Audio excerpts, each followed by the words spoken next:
Welcome to your fiscal year 23 Native American Language Resource Center, otherwise known as NALRC, grant competition webinar. This is providing guidance for prospective applicants for the NALRC grant competition. Just a bit of logistics as we get going today. All of our participants will be muted throughout today's webinar.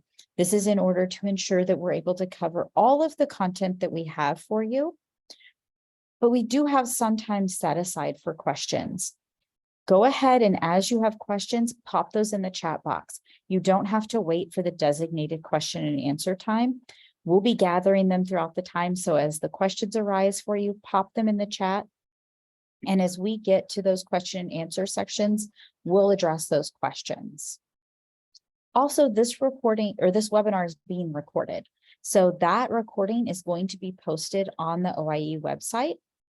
The link to that will be provided in the chat, as well as you'll have the slide deck here and all of the links that we share throughout today, because you'll notice throughout the slides, there are a number of links to different resources shared. Those will be clickable in the slide deck that will also be available on the OIE website. And we will have the recording and the slide deck up for you by the beginning of next week. If you have any technical issues during today's webinar, please reach out to our technical assistance team. If it's maybe an audio visual issue during the webinar, you can pop that in the chat and one of our team members will assist you. If for some reason you get disconnected at any point, please just email us at oie@seiservices.com and we'll help you get reconnected. With that, I want to welcome our two presenters for the day, Dr. Donna Sabas-Burns, your OIE discretionary group leader and NALRC co-competition manager, as well as Bianca Williams, your other NALRC co-competition manager. Hello, everybody. Thank you so much for coming. And thank you, Sarah, for that introduction. Yeah, you get two for the price of one. So that's off to a great start right off the bat. Thank you for taking the time to join us for this exciting new program. We do have quite a packed agenda for you. And we're going to be looking at the NALRC overview, what's entailed, the purpose and eligibility and the funding. We'll take a look at the absolute and the competitive preference on priorities, the selection criteria. We'll take a look at those lovely application instructions, the ins and outs of submitting the applications in grants.gov, and we've got a lot of resources to share with you as well. So if you could go to the next slide, please, we'll get started. Looking at the objectives, we're going to be taking a look exactly what that 2023 grant application package entails. What requirements does it have? And looking at the use of a logic model needed to strengthen the narrative, and looking at understanding the pieces of those selection criteria and break those down. We're also looking at the types of forms that may be required, and some common components for applying for some of the federal grants in general, and to provide prospective applicants with the opportunity to submit questions. And as Sarah said, please feel free to put those in the chat, and we will be stopping periodically throughout the presentations to offer you the chance to ask them as well. Next slide. And I'm going to hand this back over to Synergy. We'd like to know who is visiting us today. So Sarah? So you should see a poll popping up on your screen. If you are joining us from a mobile device, you may need to just thumb over to be able to get to that poll. But we're just wondering, who's joining us on the webinar today? What type of entity are you here representing? Are you an Institute of Higher Education, an IHE? Are you maybe an entity within an IHE that's dedicated to expertise with dedicated expertise in Native American language and culture education? Or maybe you're representing a consortium that includes one or more of those entities from options A and B. Or you might be other. You might be something that isn't quite described by one of those three options. If so, select other, and then if you could share with us in the chat, what type of entity are you representing? We would appreciate that. If for some reason you're not seeing the poll on your screen, You're also welcome to respond to the poll just directly in the chat as well. So I'll give you a few more seconds to complete this. So far, lots of IHEs.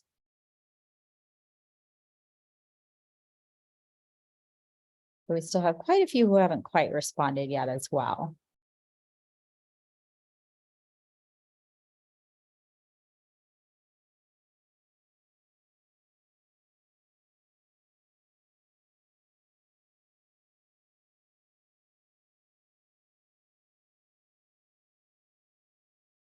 Right. So I'm going to go ahead and close the poll.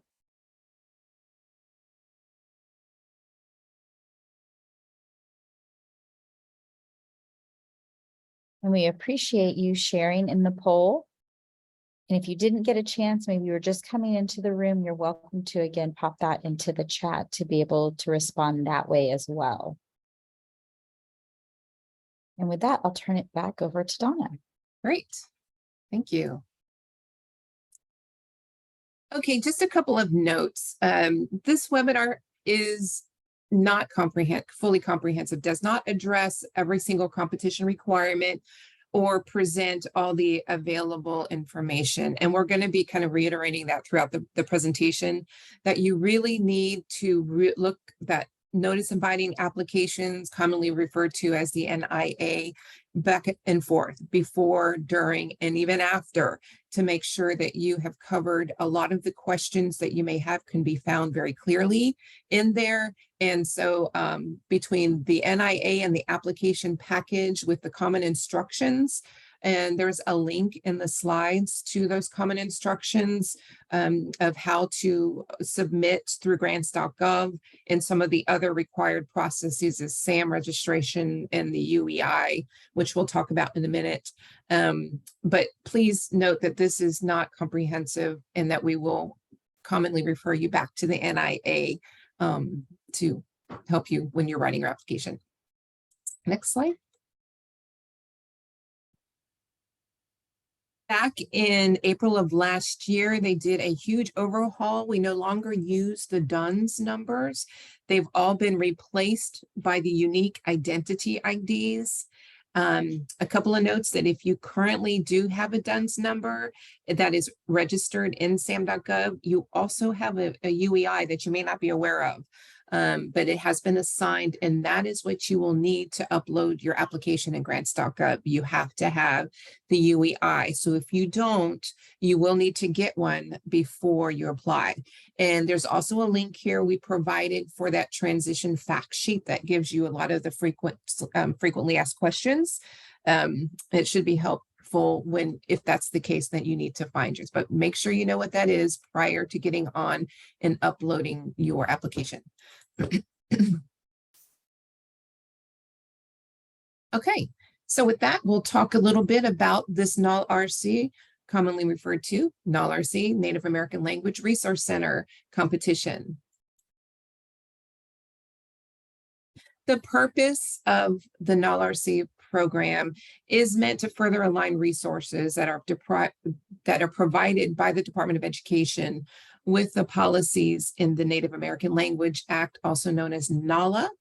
And there is the citation, and that is meant to support establishing, strengthening, operating one or more Native American language resource centers. That's the purpose of this program. And getting into the background of this program, Congress recently emphasized the need to support the use of Native American languages as a medium of instructions for a variety of age levels, academic content areas, and types of schools, looking at Native American language medium education. And with that passed the Native American Language Resource Center Act of 2022, also known as NALRC. And there is a link to that in the slide. This program looks to support projects that will preserve, protect, and promote the rights and freedom of Native Americans to use and practice and develop the Native American languages in furtherance in the policies as outlined in NALA. And it also, the Act also looks to support the Native American Resource Center program to be staffed by individuals with relative experience and expertise. And this can include those who speak American Indian, Alaska Native, Native Hawaiian languages, and have worked in Native language education, whether in a preschool, elementary, secondary school, adult education, or a higher education program. Next slide. Looking at the funding overview for, here is these are the eligible applicants. Looking at an Institute of Higher Education as defined in that NIA. See, we're already sending you back to take a look at that. Make sure you see that, what that means and how that is defined. An entity within an institution of higher education with a dedicated expertise in that Native American language and culture education, or a consortium that includes one or more entities described above.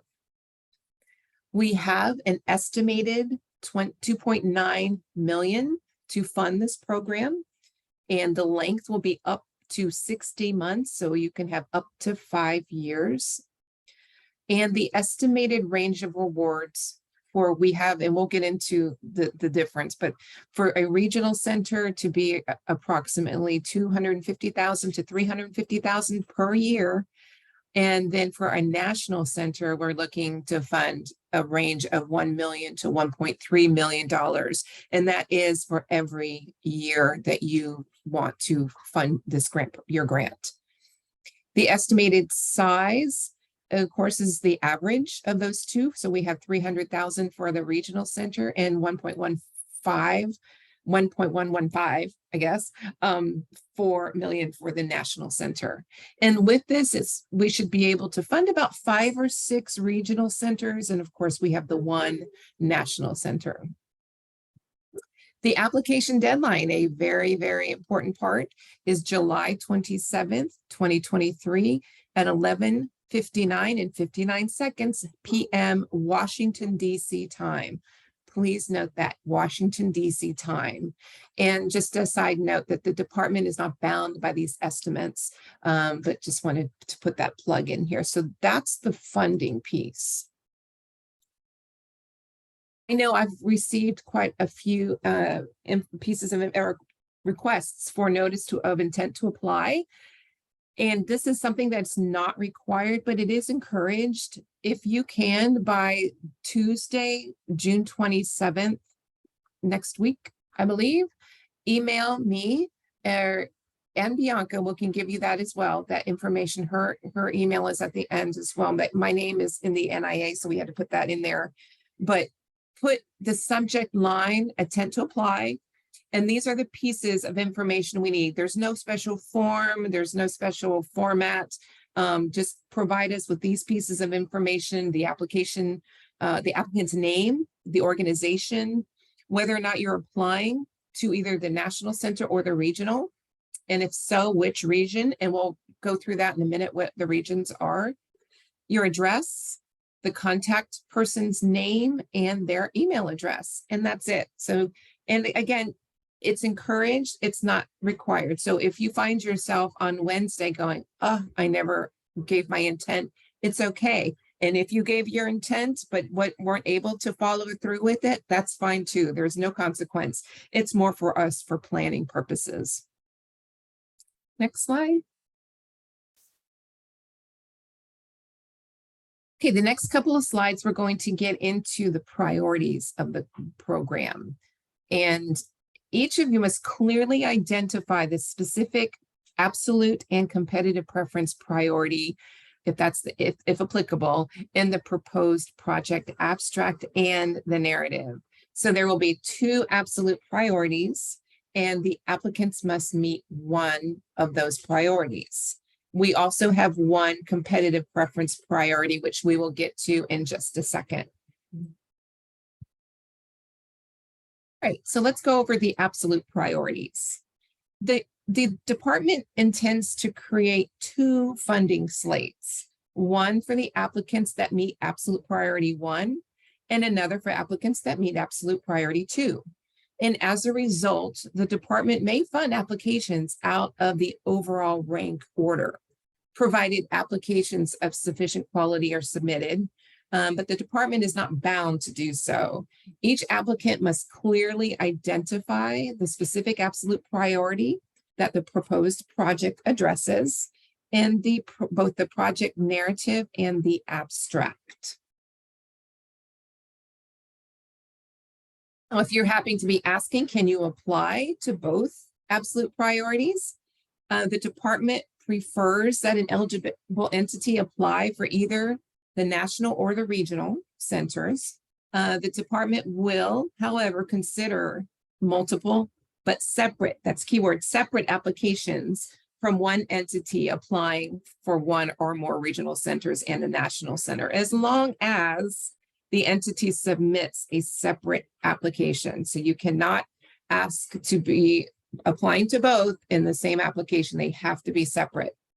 Now, if an applicant submits multiple applications that fall within that funding range, after review and comparing of all those applications, the department may actually choose not to fund all the applications that are proposed using the same project personnel or providing the same services as other fundable applications.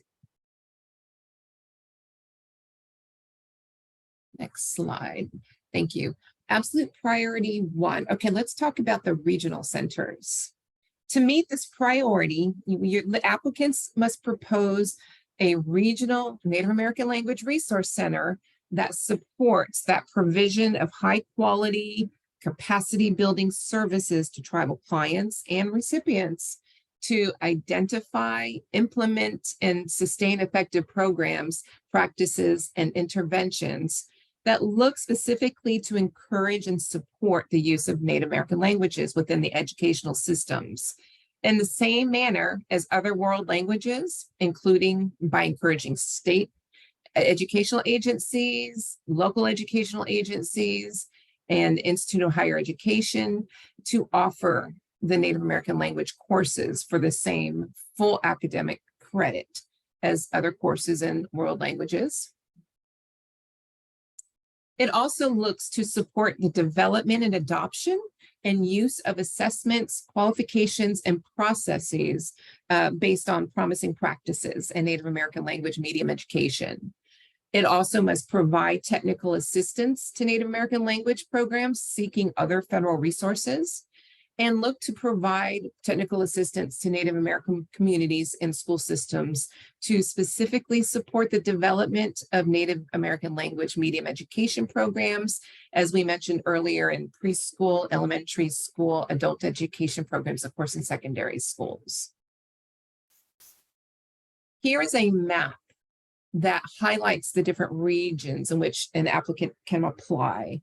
So you have the application region, the Appalachian region includes Kentucky, Tennessee, Virginia, and West Virginia. The central region includes Colorado, Kansas, Missouri, Nebraska, North Dakota, South Dakota, and Wyoming. The Mid-Atlantic region includes Delaware, District of Columbia, Maryland, New Jersey, and Pennsylvania. The Midwest includes Illinois, Indiana, Iowa, Michigan, Minnesota, Ohio, and Wisconsin. Our Northeast and Islands region includes Connecticut, Massachusetts, Maine, New Hampshire, New York, Puerto Rico, Rhode Island, Vermont, and the Virgin Islands.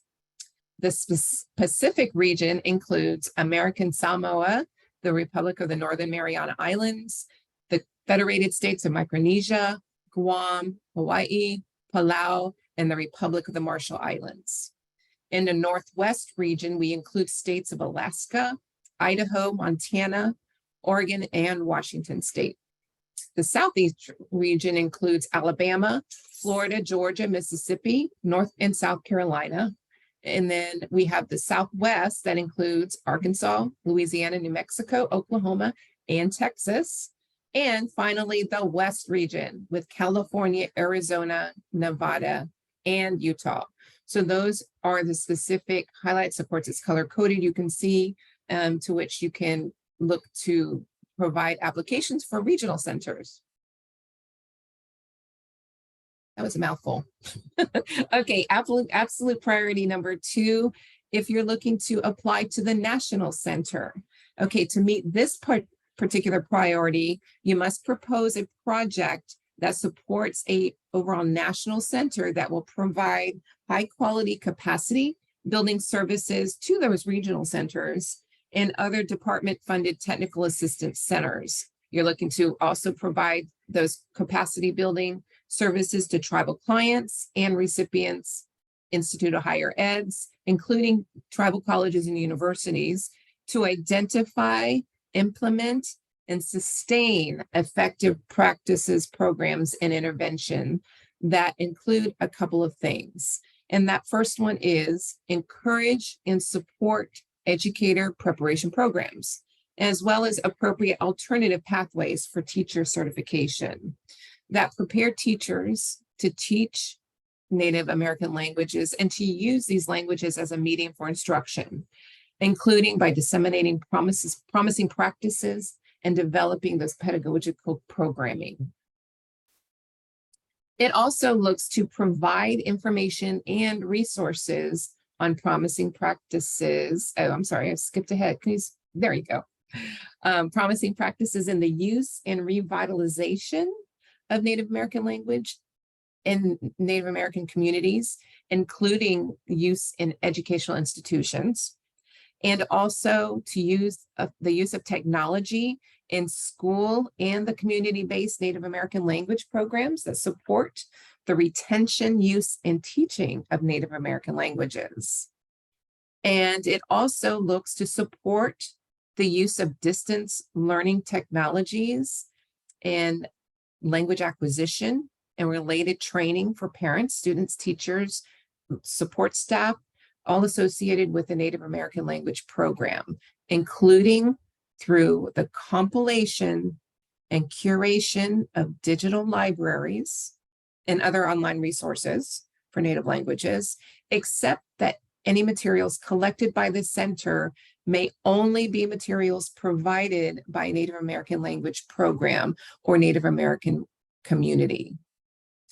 It also looks to have the development of optional distance learning curricula appropriate for all those preschool, elementary school, secondary, adult ed, and post-secondary education, and pedagogical training for Native American language teachers. Lastly, the National Center looks to support those regional centers. And what does that mean? It means taking those Native American language programs and communities and accessing international best practices, resources, and research in Indigenous language revitalization, gathering and sharing technical assistance, promising practices, and experiences. So those are deeper dives into the 2 absolute priorities of this particular competition. Now, we do have competitive preference priority, just one. And you can earn either 0 points for not doing it or 2 points. No more, no less, 2 points. And if you use the competitive preference priority, also known as CPP, to meet this priority, an application must be submitted by a tribal college or university as defined in this notice. Again, we're going to send you back to the NIA that is eligible to participate in the NALRC program. And a consortium application that is submitted in accordance to 34 CFR 75.127 through 129 is eligible to receive this preference only if the lead applicant for the consortium is that tribal college or university or TCU. Okay, so that's the only competitive preference priority, but that highlights and explains exactly how you can get those extra 2 points. Okay, I am going to turn it over to my colleague Bianca to take it over for this next section. Thank you. We'll be going over your performance measures. Next slide.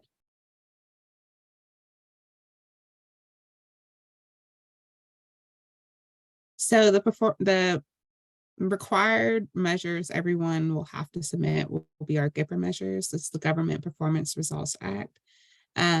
We have to make sure everyone has the same measures. This is how we indicate, the success of each program. So carefully consider the measures while you're, designing your project. You're required to submit the GIPR measures each year in your annual performance report, as well in your final report. Next slide. So these are the 3 GIPR measures. The first one is your annual performance, or your annual measurable objectives. So this is a collection of all of your project objectives, and then the % of those that have been met each year. The second is tribe supported. So the annual increase in the number of tribes supported.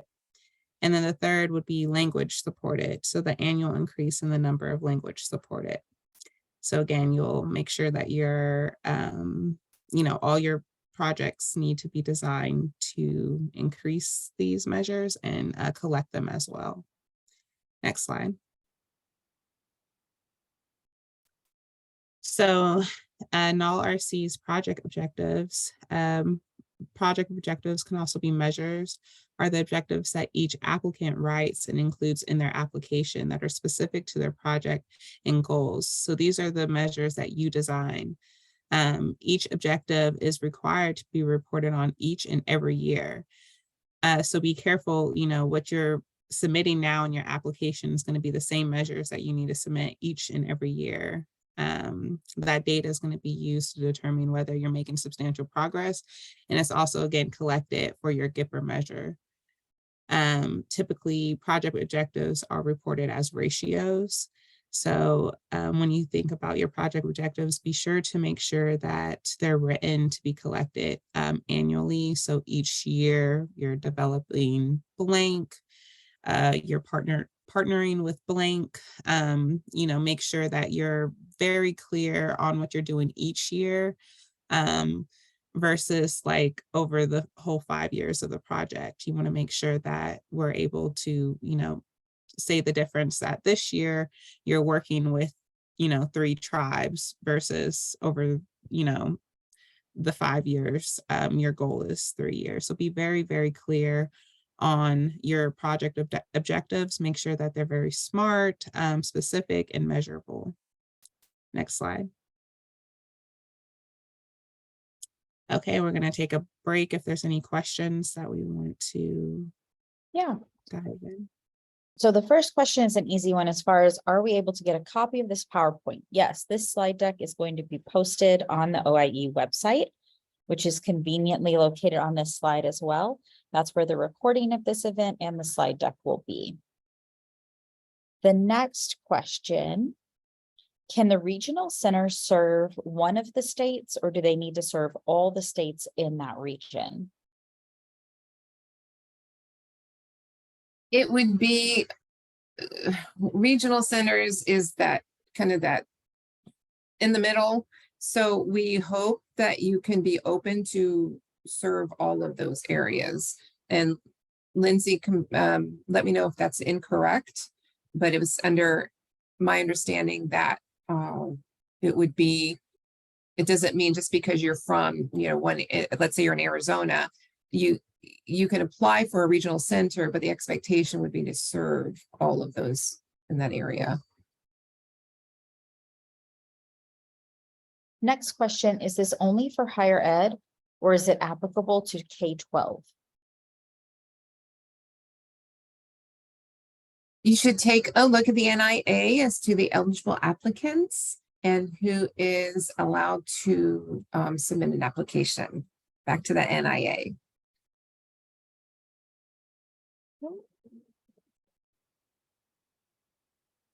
Next question, regarding the native language expertise assurance that the proposed center be staffed by individuals with relevant expertise and experience.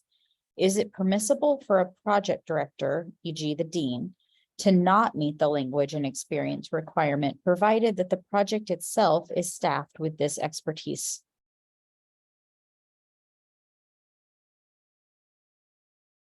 Yeah, so I believe that, when you're writing your application, all of that will be judged by panelists. So, depending on the score, if they think that, the dean needs to be more involved. I think that if you're showing that you have adequate staff to do what's needed for your grant, you definitely want to submit that in your application. And any reason why, maybe the dean's not going to be working anything on NALRC or on this project, they're just the dean, right? So you have a whole staff that's doing everything. So you want to make sure that, the personnel that's included for this grant, is completely working on the grant, and that each of those positions it's very clear why it's needed and how it's going to meet your project's goals. And the next question, can we apply for more than one center or for both the regional and the national? Yes, it was stated previously that it's suggested that you only choose one, but if you do want to apply for both, that you submit 2 separate applications, one for regional and one for the national center. All right, and then the final question that we have for right now, are there any guidelines or page limits for the attachments, native language expertise assurance, and description of program requirements? What about for the management plan, any template or example? I don't think we have any templates that I'm aware of, but are limitations to the attachments. We're going to hit some of those application requirements and a little bit of information as far as page limits and so forth in a little bit. But yeah, Bianca's correct. There's no plan or template. And then one final question, will this call be presented in future years? We hope so, but it all depends on congressional funding. How's that for an answer? The best answer we can give. All right. Yeah, well, that and concludes also our question. Mhm. Sorry, Sarah, but when we do think about funding and creating these projects, we do want to make sure, like, can this be something sustainable and what you can write into your application? If we're using some great technology and resources that can, be developed now that can, have maybe lower financial maintenance in the future. It's a time to, definitely develop and create those things with the additional funding. But of course, we're always hoping and praying that we do get more funding to support our native languages always. Well, and that's the final question in this section. So we'll go ahead and move to the next bit of content. But remember, for the participants, continue to submit those questions because we will have another question section.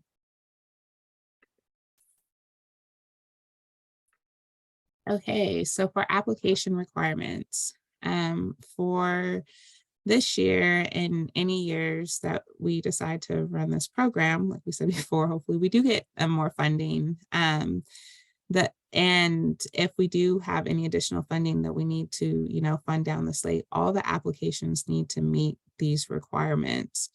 The first requirement is from NALRC, and we are establishing application requirement 2 in accordance with section 437D1 of GEPA as well.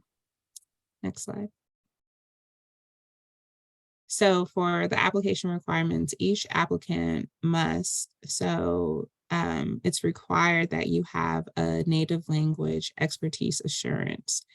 What that means is that you need to include an assurance that the proposed center will be staffed by individuals with relevant expertise and experience, including staff who speak American Indian and Alaska Native languages and the Native Hawaiian languages, and have worked in language education in the American Indian and Alaska Native languages, and the Native Hawaiian languages in a preschool, elementary school, secondary school, adult education, or higher education program. So you need to ensure you have the qualified staff for sure for having a language center. And to describe a description of the program requirements, describe how the proposed project will meet the program requirements. And we'll go into the program requirements on the next slide.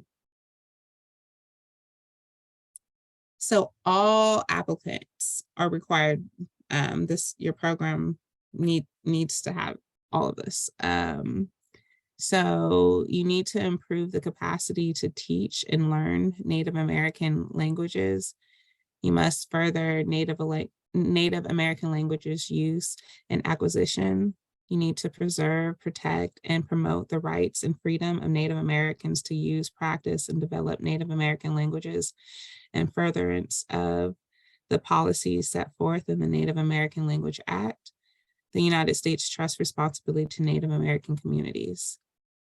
You also need to address the effects of past discrimination and ongoing inequities experienced by Native American language speakers, support the revitalization and reclamation of Native American languages, support the use of Native American languages as a medium of instruction for a wide variety of age levels, academic content areas, and types of schools, including Native American language medium education.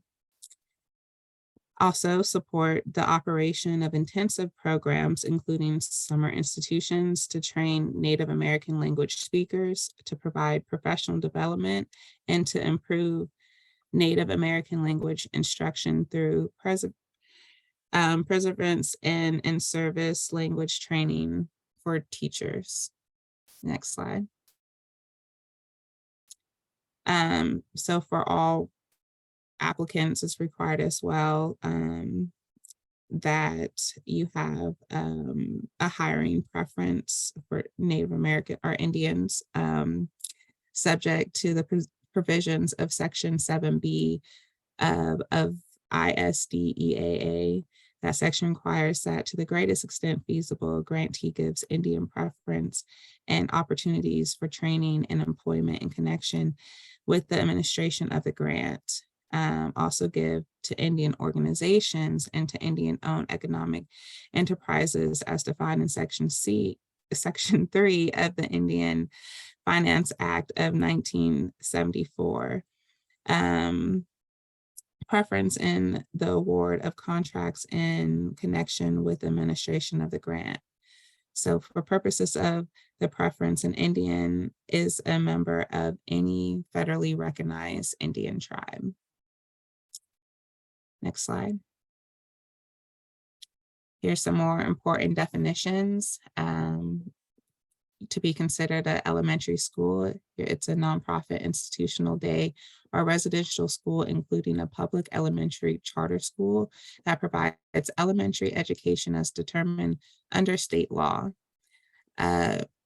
Defined secondary school is a nonprofit institutional day or residential school, including a public secondary charter school that provides secondary education as determined under state law, except that term does not include any education beyond grade 12, and a state educational agency, the agency primarily responsible for state supervision of public elementary schools and secondary schools. So here's some more definitions defined in the NIA. So for Native American, it's an Indian, Native Hawaiian, Native American, Pacific Islander. For purposes of the definition in term Indian has the meaning given to search term under 20 USC. Sorry, I keep laughing. I think we need to change the term Indian to indigenous or something, but it's written in our NIA like that. So Native American language is the historical traditional language spoken by Native Americans. tribal college or university, an institution that qualifies for funding under the Tribally Controlled Colleges and Universities Assistance Act of 1978, or the Navajo Community College Act, or is cited in section 532 of the Equity in Educational Land Grant Status Act of 1994. Next slide. So this really long page defines what a local educational agency is. In general, the term local educational agency means a public school board of education or other public authority legally constituted within a state for either administrative control or direction of, or to perform a service function for public elementary schools or secondary schools in a city, county, township, school district, or other political subdivision of a state, or for a combination of school districts or counties that is recognized in the state as an administrative agency for its public elementary schools or secondary schools. Administrative control and direction, the term includes any other public institution or agency having administrative control and direction of public elementary school or secondary school. Bureau of Indian Education Schools, the term includes an elementary school or secondary school funded by the Bureau of Indian Education, but only to the extent that including the school makes the school eligible for programs in which the specific eligibility is not provided to the school in another provision or law, and the school does not have a student population that is smaller than the student population of the local educational agency receiving assistance under the ESEA, with the smallest student population, except that the school shall not be subject to the jurisdiction of any state educational agency other than the Bureau of Indian Education. Educational service agencies, the term includes educational service agencies and consortia of those agencies. State educational agencies, the term includes the state educational agency in a state in which the state educational agency and the sole educational agency for all public schools. Next slide.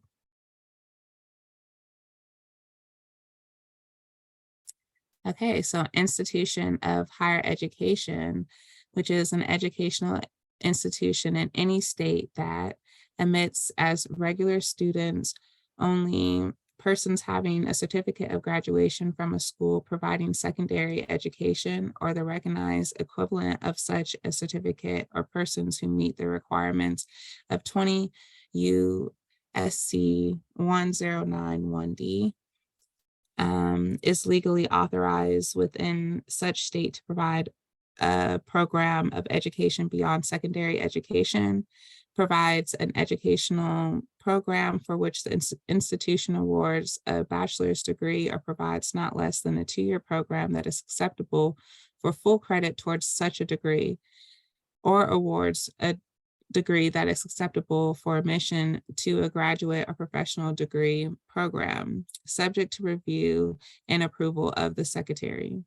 In a public or other nonprofit institution, is accredited by a nationally recognized accrediting agency or association, or if not so accredited, is an institution that has been granted pre-accreditation status by such an agency or an association that has been recognized by the secretary for granting the pre-accreditation status, and the secretary has determined that there is satisfactory assurances that the institution will meet the accreditation standards of such an agency or institution within a reasonable time. Next slide. All right, so now we go into the selection criteria. So this helps you create your application. Next slide. Remember that discretionary grants are very competitive. So this kind of just gives you an outline on how our peer reviewers, citizens who are hired to review the applications, are able to score and judge your application that you submit. So the first, for need for a project, they're reviewing, your whole application for each component. So you want to make sure that you are very clear in pretty much each section on some of these things, so you are meeting maximum points. But for the NETA project, the extent to which the gaps or weaknesses in services, infrastructures, or opportunities have been identified and will be addressed by the proposed project, including the nature and magnitude of those gaps or weaknesses. And the second one, the intent to which the proposed will prepare personnel for fields in which shortages have been demonstrated. So that'll be worth 6 points total. Next slide. So for quality of design of your whole project, which is worth 36 points. So submit really good designs, and the intent to which the goals, objectives, and outcomes to be achieved by the proposed project are clearly specific and measurable. The intent to which the design of the proposed project is appropriate to and will successfully address the needs of the target population or other identified needs, which is worth 6 points. The next one is the intent to which performance, feedback, and continuous improvement are integral to the design of the proposed project, which is up to 6 points. And the fourth one is the intent to which the design of the proposed project reflects up-to-date knowledge from research and effective practices, which is up to 12 points. Next slide.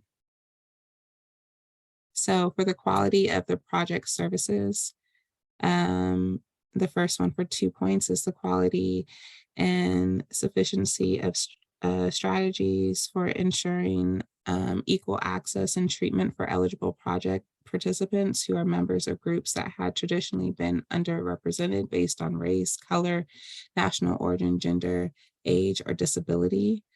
For 7 points, the intent to which the services to be provided by the proposed project reflect up-to-date knowledge from research and effective practices. And for 4 points, the intent to which the services to be provided by the proposed project involve the collaboration of appropriate partners for maximizing the effectiveness of project services. And that's for a total of 13 points. Next slide. So for the quality of project personnel, it's a total of 12 points. The first one is the intent to which the applicant encourages applications for employment from persons who are members of groups that have been traditionally have been underrepresented based on race, color, national origin, gender, age, or disability, for 2 points. The qualifications, including relevant training and experience of the project director or the principal investigator, so up to 5 points. The qualifications, including relevant training and experience of the key project personnel, and that's up to 5 points for a total of 12 points. Next slide. So the adequacy of resources, the intent to which the budget is adequate to support the proposed project, for 4 points. The intent to which the costs are reasonable in relation to the objectives, design, and potential significance of the proposed project, for 4 points, and that'll be a total of 8 points. Next slide.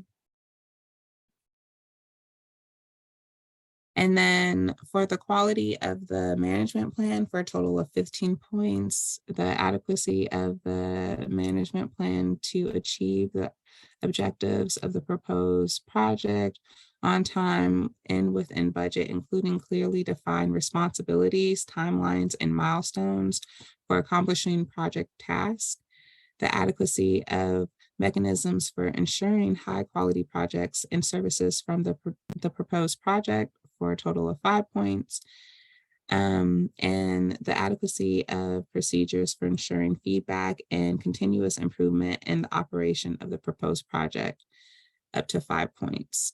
So that for the total 15 points for the management plan. Next slide. So for 10 points, you have the quality of the project evaluation. So the intent to which the methods of evaluation are thorough, feasible, and appropriate to the goals, objectives, and outcomes of the proposed project. The intent to which the evaluation will provide guidance about effective strategies suitable for replication or testing in other settings, for 5 points, and that'll be a total of 10 points. Next slide. And we'll stop so I can take some water and any questions. Yeah, so we have a couple of questions. The first being, can 2 tribes from 3 different regions apply for a consortium? For example, Cheyenne Arapaho tribes in Oklahoma and Northern Cheyenne in Northern Wyoming. Yes, we are actually looking at that in a little bit more in depth because we want to provide accurate information. So our Office of General Counsel, we're going to double check some things, and we make sure we have your name, and we will be sure to respond to that in more in depth. Well, were they all tribes, or is one of them a TCU or a higher institution of higher education? All tribes. She said yes, all tribes. But because they're in different regions, we're saying that it's a little bit more complicated. And so I know OGC needs to look at it a little bit more just to be sure. All right, the next question, as a public university, we have a non-discrimination hiring policy. In this context, how do we address this solicitation's requirement to abide by the provisions of Section 7B of the Indian Self-Determination and Education Assistance Act related to hiring? Okay, so this is another, out of these are the 2 questions that we need to follow up on. It needs a little bit of a longer answer, and we want to be able to provide that correctly.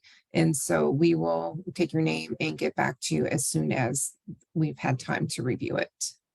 Great. And in relation to that one, that was a question from an anonymous participant. Okay.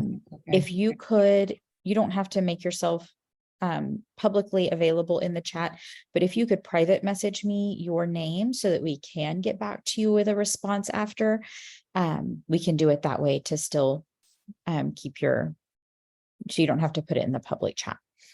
And I see someone else echoing that they would like an answer to that question. Also keep in mind that we will be doing a second pre-application webinar on July 6th, by which time we anticipate having answers to these. And so we'll make sure and have that information for that second application webinar as well, which is another opportunity. Next question, are gifts allowed as part of the budget, e.g. appreciation gifts for program contributors or teachers? That's generally, I'm going to direct you to the 2 CFR 200 for the uniform guidance, and that will provide you with that answer. I did want to, as we're taking questions, I did want to go back and address the one question about the regional area. Let me see. Here it is. So the expectation is that a regional center serves the clients that speak the languages offered by that regional center and within that regional boundary. So if the client is asking for help with a language that the regional center doesn't have expertise in, or the client is outside of the boundary, it's no, but otherwise it is yes. So within their capacity, of course, it may be that they have to turn away certain questions or projects because of limited resources or staff, but they should have some kind of internal policies about that. So I just wanted to give a little update on that. Thank you. And then just to make sure that everyone saw the answers to the two other questions that were submitted through the Q&A portal. One was, is the assurance a form or writing a narrative? And the response was, you'll address that in the narrative. The second being, the assurance is listed on the electronic submission checklist under Part 6, other attachments. We wondered if it needed to be addressed in a separate document as well as in the narrative. And the answer was, you're welcome to add it as a separate document in Part 6 and or include it in the narrative. Yeah, I definitely think it doesn't hurt to have it in more than one place. And or even if your assurance is showing that you have like resumes or something of the personnel that you are hiring, maybe as the attachment, but a direct statement when you have you know, to get past screening for the applications, you do want to be very clear and thorough that this is to assure that we are hiring, you know, expertise and people of expertise, I mean. And so you definitely want to make a clear statement, but maybe you want to follow up with proof or, you know, more information for that assurance. And then what appears to be the last question for this section, it could be useful that you can publish common Q&A section document on the dashboard where you will publish this presentation. Yep. Thank you very much. Yes. All right, that is the last question we have for this section. For participants, we will have one more question and answer section before we close today. So be sure to continue submitting those questions.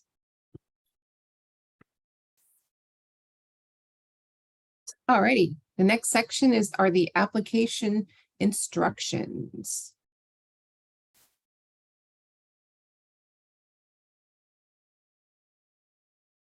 The application instruction package is your overall guide to all the different required components of the application. And that is through grants.gov. There are many different ways that you can find this particular opportunity. You can use this in blue, the Ed Grant Opportunity Number. You can also just put in NALRC, Native American Language, in the search item, and you'll be able to pull it up that way. So there's a multiple ways of getting to the actual application package on grants.gov. And the following information that we're going to present to you it's just an abbreviated, just to kind of give you some exposure to the application package, and it does not substitute for reading it in its entirety, okay?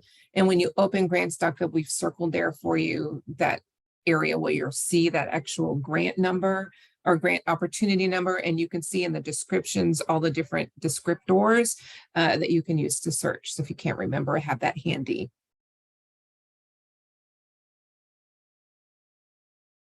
And here you can see it's taking you through an animation of what it looks like on grants.gov, how to find it.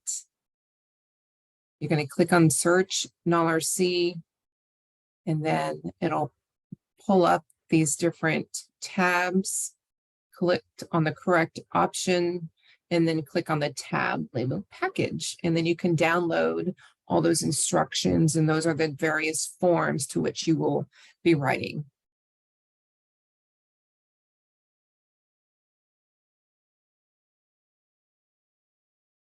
Specific application guidance within both the FY23 NALRC notice of biting application and the instructions package you'll find reference to these common instructions for applicants. They have been updated since December 2022, and so please make sure you are using the most current form and application instructions. There's one from 2021 that is now obsolete. So if you have not applied for a grant in the last year, then you make sure that you have the most up-to-date instructions, common instructions available.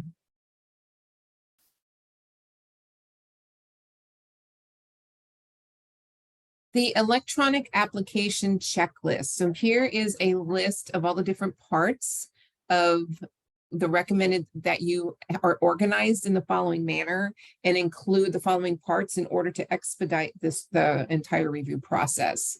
Instructions for all these parts and forms of the application are found on the following pages of this slide deck, the application package, or individually on the form in grants.gov directly.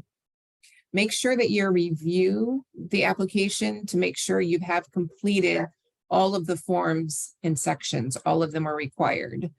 You'll need to ensure that your UEI number is on there and that it is complete. And you have your preliminary documents, the application, and that list that you just saw in the previous slide above with all the different forms in grants.gov. These are speaking to those. It's the same thing. So have your ed supplemental information SF 424, sorry. Your ed form 524, which is the budget. Your ed abstract. You have a part specifically for your narrative, a part for your budget narrative, a part for the other attachments.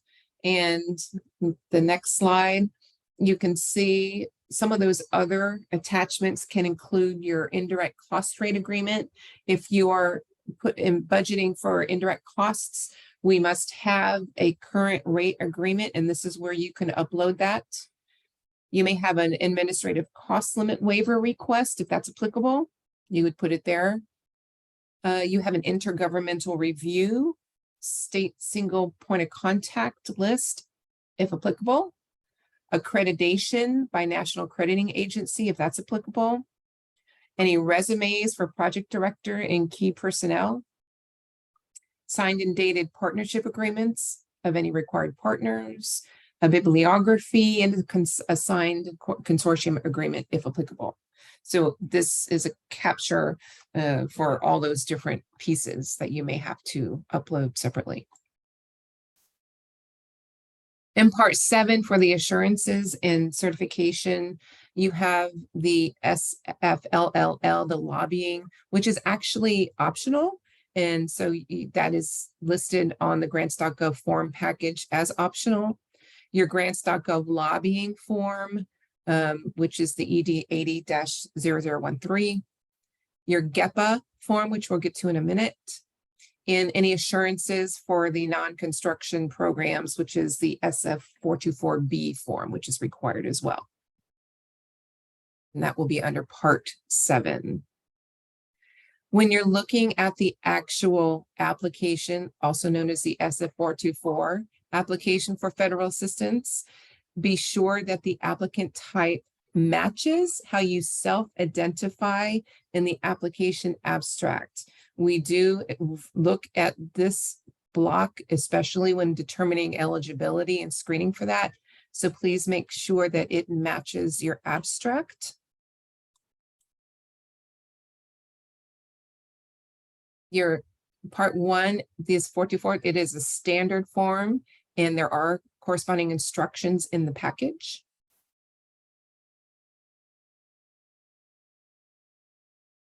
Use the ed form 524 section A, and then section B are for non-federal funds, are completely optional. Remember that you must provide all requested budget information for each year of the project up to 5 years, and also in the total column order to be considered for federal funding. We once had an application come in that was intended to be multi-year, but it was the same budget they were proposing. So they only thought they had to do it once. So they were in funding range and they only got that 1 year, and we had to go back and, take a look at that. So make sure that you are providing, even if it's the same every year, make sure you put that budget for each year that you plan on having this grant up to 5 years. This uses an indirect cost rate. For more information, we give you the citation to look at. The program does not include any program-specific limitation on admin expenses.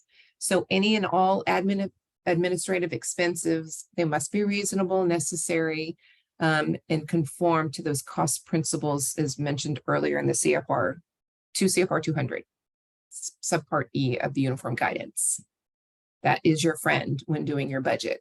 Make sure you have access to that. It shows reasonable, if it's reasonable, allocable, and allowable, it gives you some of those parameters.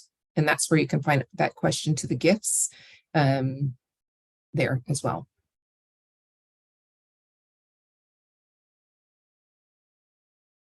Here is the indirect cost information. So in addition to submitting the actual agreement, we do ask that you complete these sections with your responses and timeframes.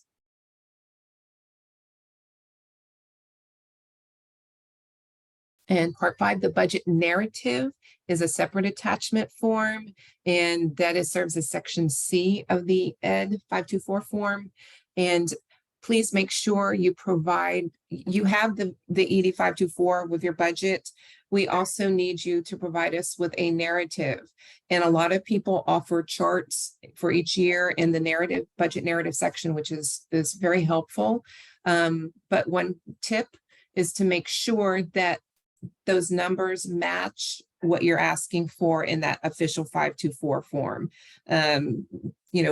People are working on different parts of your grant application sometimes, and if they aren't checking it and submitting pieces at different times, it may not be the same. And we go what's in that official 524 form. So please make sure that your budget narrative and budget match what's also in there to make sure you get the funding that you are intending to get.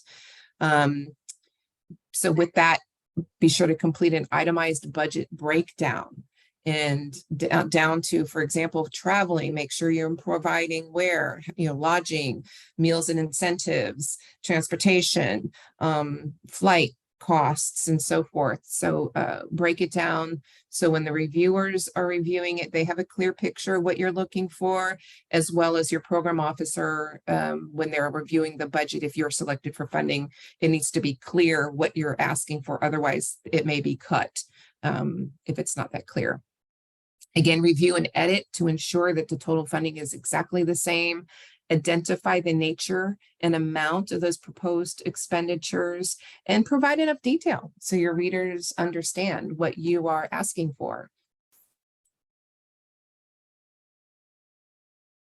Now, under 34 CFR 75.708 B and C, a grantee under this competition may award subgrants to directly carry out project activities described in its application to the following types of entities: an institute of higher ed, a nonprofit organization, professional organization, or businesses. The grantee, if awarded, may award subgrants to entities it has identified in the approved application, or that it selects through a competition under procedures established by that grant. So you need to make very clear what you're intending to whom and how you select it under competition, how that will be run. The abstract. This is actually a very important piece. People go to the abstract, obviously, to get that big overview, big 30,000 foot view of your program. We do ask that you try not to exceed or you do not exceed, let me say it that way, 2 double-spaced pages. And it should identify these pieces within it. And if there are any consortium members, if that's part of your application, that needs to be included. Of course, the title, the state in the title of the proposed project, the applicants, including any of those consortium members, whether a tribal college, university, the purpose and expected outcomes of the project, how applicable absolute and competitive priorities are addressed within the project, what geographic region to be served is listed, the Indian tribes, if any, involved in the project. And please note that grants.gov may include a note that indicates that the project abstract may not exceed 1 page. However, that is not true. An abstract of more than 1 page may be uploaded. We just ask that you limit it to 2 pages. The application narrative, project narrative rather, is all the selection criteria that Bianca went over. Of course, this is where you're going to be putting that. Try to keep it to 30 pages. It doesn't mean that you will be deemed ineligible if it's over that, but remember your peer reviewers who are scoring your applications. If you give them a ton of reading information, your message may get lost in what you want them to see. And so with a lot of extra pages, their eyes are going to be tired. They have several applications that they're working on. And so streamline it to make sense and say things succinctly as you can. And these are the following standards of 8.5 by 11, double space. And we have a font size preferable 12 point or larger, and we have some suggested fonts that work well. You don't want it to provide an unknown font and have it get wonky when we go to download it from grants.gov.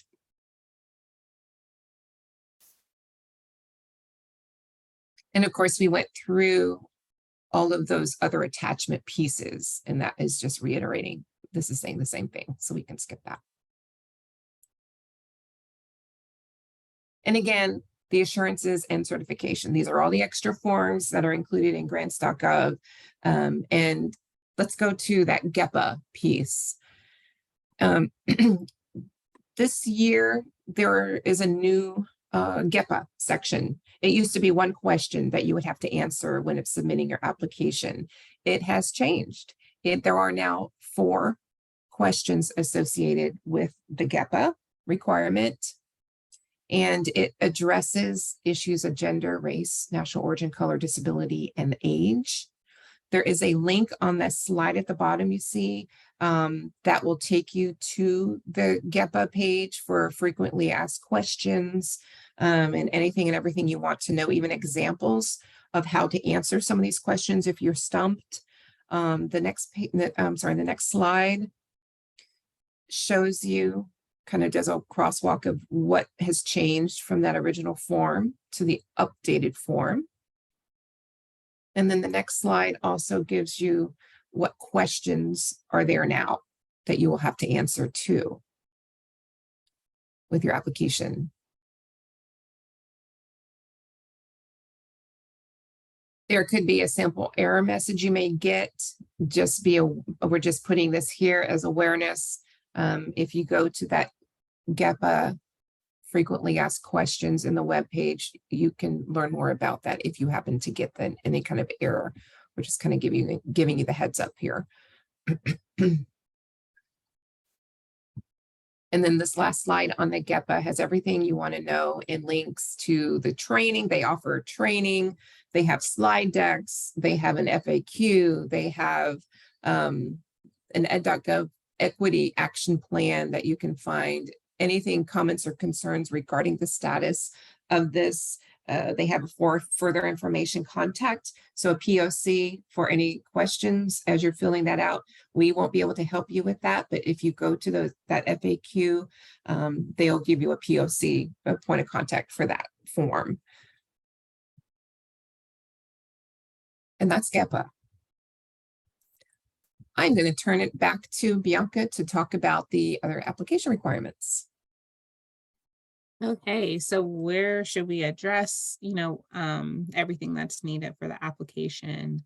Again, being very clear and precise for the reviewers is ideal. So in your abstract, having a very clear statement, like I said before, that you are assuring that your staff has expertise in, education when it comes to teaching education or education language, and that, you're making a very clear statement. You would also want to address, the quality of, in the criteria for the quality of the project services, and include, in your full project narrative, maybe your including, again, like resumes, who you're hiring, their past experience, just more information to dive in deeper. But yeah, if there's anything else that, you want to provide, you can put it as a separate attachment. But I think, this is a big part of your project, that it should be very clear in your narrative as well as in your abstract. Next slide.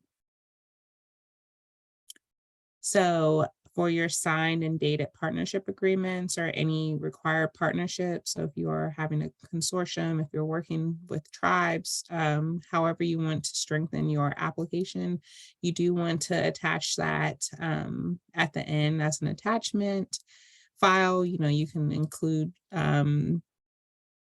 resolutions from tribes, you can include contracts and agreements with your partners, but you would attach that at the end, as well as your individual resumes for anyone who's actually going to be hired and paid by the grant. Having the resumes for them, you would want to upload that at the end as an attachment as well. Next slide.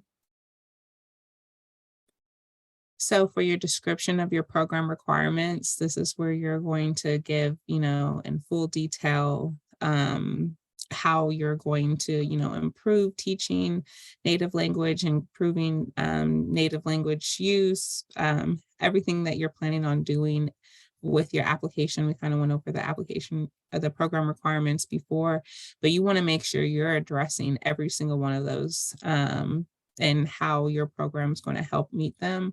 And you'll include that in your project narrative. Next slide.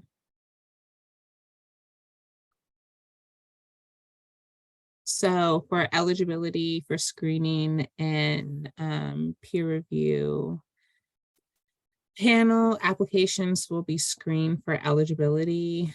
The notice of eligibility will be sent by email. So initially, if you are not one of the eligible applications, if you're a nonprofit, if maybe you're just a tribe, make sure that you're reading who can apply and is eligible, to make sure that your application can be read. And maybe you have the perfect application, but the wrong person applied. It was sent in by an individual, just anyone that's not considered an eligible applicant, make sure they're not submitting it. Make sure that you're eligible so you can get past screening. All of the eligible applications will be reviewed by a peer review panel, independently read and scored by 3 peer reviewers. There will be a panel discussion after each reviewer reads your application, and then each panel reviewer scores the application, and then the ranking order of average of all the average scores is done by OIE, and then we rank all those applications to see who scores the highest. There will be 2 different slates, so ranking orders. One will be for regional and one will be for national. So, the regional applicants are not competing against the national applicants. You guys will be scored separately or on 2 different grading scales. And then the compromise review window, it's a compressed review window. So please be very clear in your applications. We are doing this in a fast turnaround so we can get funding out the door on the start of the fiscal year. So the clearer you are on including, all those program requirements and assurances, the faster we can get our review done. No, going back and, like Donna was saying, asking, is this really for 1 year, 5 years? Maybe we don't have time to go back, maybe you had a whole plan and now you're only, eligible for 1 year because it wasn't submitted correctly. So please make sure you are, triple reading your application before it's submitted, having other eyes read it as well to make sure it's very clear. Have that checklist right by you to make sure all program requirements are met, the GIPR measures are met, that your project measures are very clear and measurable. And it's just presented very well. Next slide. So the application, July 27th is the deadline. That's in a month. So it's going to be here very soon. Again, it's to the last second of the day. So 11:59 Eastern time. So be mindful that it is on the East Coast deadline. Next slide. A review of our resources. Next slide. Here's some general tips. Again, read the notice inviting application. We go back to it for everything. It's very clear and precise on who's eligible, what the funding is for. Also read the application package. What are you submitting? Make sure you're reading this before it's time to submit, so you know everything that's needed and you're ready to provide all that documentation. Read the application instructions before, during, and after writing. Again, make sure, after you write your application, you read back and make sure every single thing is met in those application requirements, as well as our program requirements, as well as when you're designing it, that you're thinking about those GIPR measures and that data is going to be collected, that your project measures are, very clear and precise. If you are not registered already, please start the grants.gov SAM registration process early. Make it easy for the reviewer to find and to understand the information. Follow the order of the selection criteria. We give you, the rubric on how you're going to be graded by our panel monitors, and definitely follow it to a T. Make sure you're writing to it. Everything is addressed in that selection criteria. And proofread. Make sure that the information you're providing is relevant, that, it's not missed information, not needed for the grant. Let's not include things that doesn't make any sense for having a language resource in there. Make sure that this seems like, something that should be funded, and it's very clear on your goals, on how you're going to collect your goals, on who you're supporting, who you're partnering with.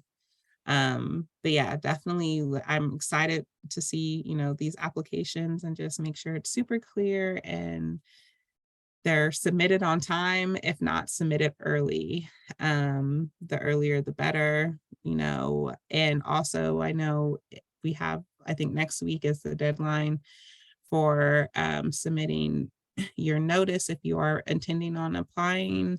The more we have that, the more better we can prepare to see how many screeners and reviewers are needed for all the applications that are coming in. So also submit your intent if you are applying as soon as possible. Next slide. So again, sam.gov, that's where you register and confirm that you are registered in SAM. For any more information that you need about SAM, you can go to sam.gov. There's videos and a lot of helpful information provided as well. Next slide. So if you're having any problems with your submission, please don't call us. I don't know anything about grants.gov. So you definitely need to reach out to the grants.gov support team. There's their phone number and their email address, and some more, online knowledge and portal tips if you are having issues. Next slide. So again, we'll have another chance with some more information, probably a little bit better, on July 6th. If you want to attend, if you want to share this information, please let others know that we are having another opportunity for a pre-application webinar on July 6th at 3 Eastern. And again, any updates will be provided on our NALRC program webpage. The link is provided there. Next slide. Here's some more resources we have for how to apply for the application. You can see that on our website. Again, applications are going to be due soon.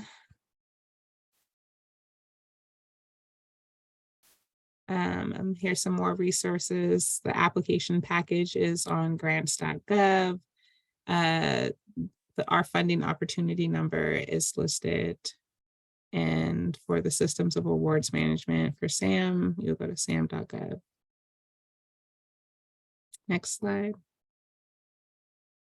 Some more resources. If you definitely want to go to CFR Part 200 for the uniform guidance.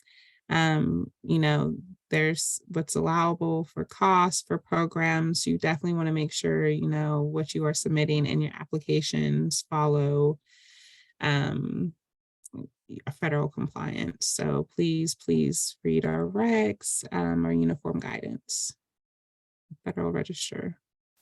And ed.gov has some good information.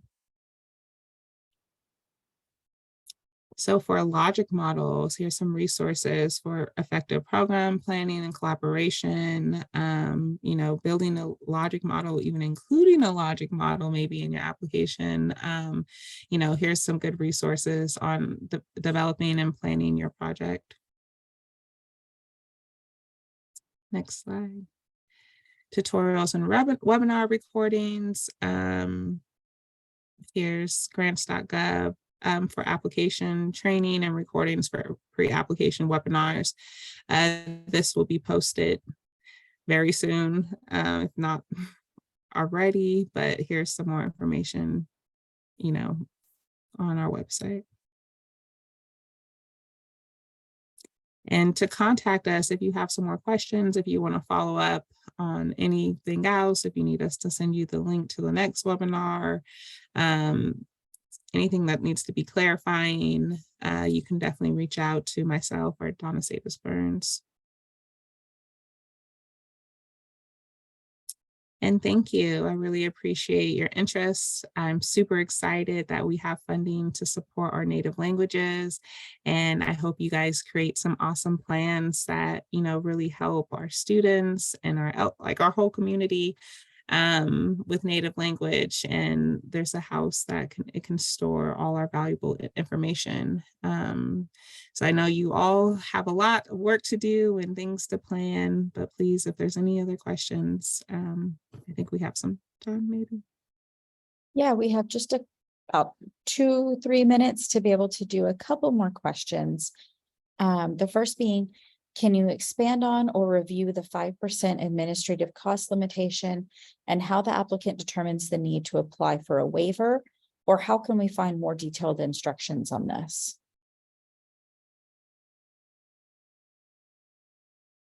Yeah, did you want to explain that 5% since Ace has that? Yeah, so when you think about 5%, it's sometimes it's really what percent of your grants needed to work with the Department of Education. So, submitting those reports, evaluations type of things, that admin time that it takes to, have calls or join webinars that we provide, any type of technical assistance that we provide, that's the admin cost. So 5% limitation would mean that, part of the project director's salary would be for admin work that's for the grant. But there's probably, other admin work that's needed for NALRC that's not completely grant related, as far as maybe like doing personnel for the teachers or language instructors. So there's other admin work, but when we're talking about the 5% admin cap, it's really just talking about the time it takes to work with, your program officer or the Department of Ed in itself. So it does we want the program to work with us, of course, but it is limited to say that, the 100% maybe of your salary is just working with us when it's probably not. So there's definitely more, like maybe the admin team is not just under just that 5%, if that makes sense. It's just the time that whoever's working with the department is under that 5%.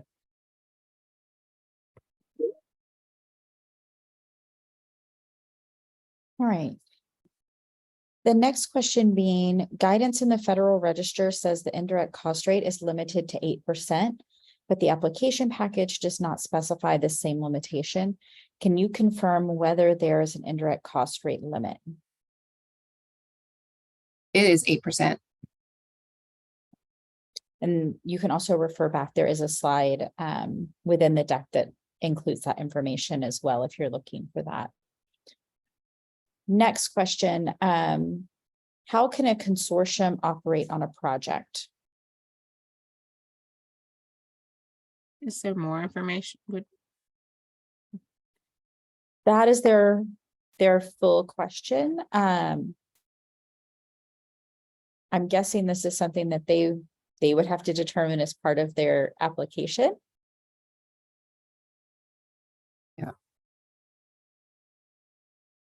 Yeah, if you need more information on how to form a consortium, we can provide that. But I think working together, especially for regional and national, we might need more tribes or more. I'm just not sure of the question. Yeah. Not either. Yeah, I think if the person who asked that could provide a little additional context, we'll be able to give you a little bit better answer for that one. The next one was, what is an intergovernmental review? And you'll notice that there was a link posted there in response to that, so that you can click to actually learn more about an intergovernmental review. Mhm. The next question, should the logic model be included in the other attachment section or in the main narrative?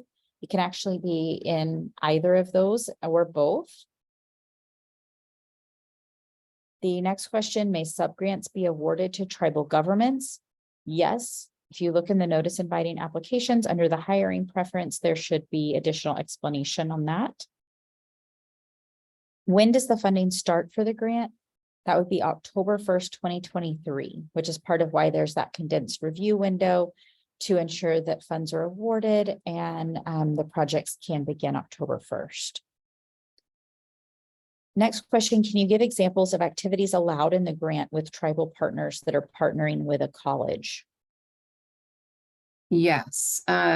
What I would do for that is to go to sections A through G in the program requirements in the NIA. They could partner on those activities. You can go to CFR on how to form a consortium application that is submitted. I think it was listed earlier on another slide, 34 CFRs, 75127 through 129. Eligible to receive the preference only the lead applicant, of course, of the consortium is TCU. But yeah, that's that. I'm going to point you back to the NIA for that. Next question, in the NALRC specific instructions on page 16, under other attachments, it lists assurances for language expertise and the program requirements. Those are supposed to be included in other attachments, correct? You didn't have them on your slide under other attachments. But we did have it on the selection criteria, denoting the areas where you could include that information. Yeah, and it won't be, if you need to add more information in other attachments, I think we said making a clear statement in abstract and then in the narrative as well. But again, if there's like if you're providing those resumes and more information, then of course you can add that assurance and support for the assurance in section or in the other attachment area. And then our final question for the day, are there examples of performance measures we can look at?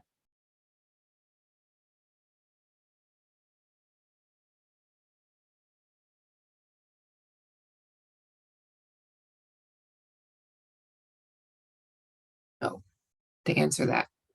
I would say if it was an established program, yes, I could show you that, but we do not have examples of those performance measures because it's So you new. guys get to create them.